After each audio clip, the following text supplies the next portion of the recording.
Bonjour, bienvenue sur ma chaîne Phil Minivan. Donc aujourd'hui un sujet différent du chauffage puisque je vais vous parler d'un problème de batterie. Donc hier j'ai eu en quelques mois pour la deuxième fois ma batterie véhicule. Donc c'est un Jumpy, batterie véhicule qui était à plat. Donc la première fois, je pensais que c'était à cause du froid, mais j'avais déjà une piste sur une dashcam une caméra que j'avais installée et laissé brancher pendant quelques jours sans rouler. Et hier, j'ai eu le même souci, plus rien le démarreur bougeait pas du tout, même les condamnations des portes ne fonctionnaient plus. Et bon, là aussi, j'avais laissé depuis quelques jours ma caméra branchée sur une alimentation permanente. Donc je pense que c'est le problème. La première fois, j'avais enlevé la batterie, l'amené chez moi et puis mis en charge. Et hier, donc je me suis dit, oh, ça me casse les pieds de démonter. Vous voyez, c'est quand même exigu. Alors l'enlever, c'est déjà pas simple. La remettre, c'est vraiment compliqué. En plus, j'aurais eu encore 40 mètres à faire à pied, 2 étages à monter. Donc vraiment, ça m'ennuyait. Et puis laisser le véhicule ouvert, quoi. Donc ça m'ennuyait vraiment. Donc je cherchais des solutions, j'avais pas assez de rallonge pour brancher mon chargeur directement. Et puis bon, après avoir cherché différentes solutions, d'un seul coup, j'ai pensé à quelque chose que je n'avais pas pensé la première fois.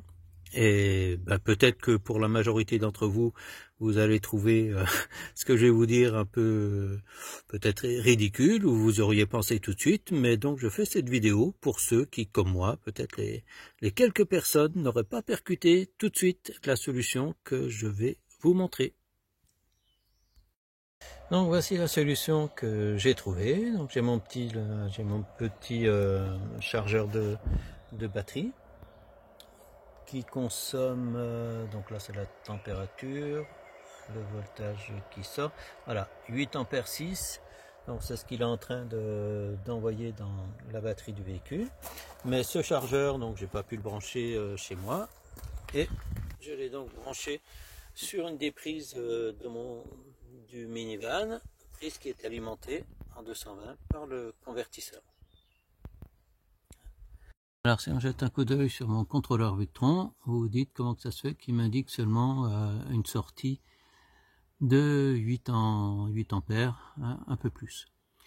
Alors, si on veut faire le calcul, il faut tenir compte, donc là actuellement le chargeur batterie fournit 8 ampères 6, il faut rajouter peut-être une petite consommation pour lui en plus. Il faut rajouter à ces 8 ampères 6 aussi la consommation du convertisseur, mais il faut déduire la production, puisque j'ai un panneau solaire, la production de ce panneau. Donc hier où le ciel était couvert, j'avais pratiquement pas seulement quelques watts de production de ce panneau. Bon le Victron m'indiquait une sortie de un peu plus de 9 ampères, donc ce qui colle 8 ampères 6, presque, je crois presque 1 ampère, je sais plus combien il fait mon convertisseur, voilà. Donc si cette vidéo vous a plu, et j'espère que je n'étais pas le seul à penser un peu tardivement à cette solution. Donc pour les personnes qui comme moi n'y auraient pas pensé tout de suite, merci de mettre un petit pouce vers le haut ou un commentaire. Voilà, allez, à la prochaine, au revoir.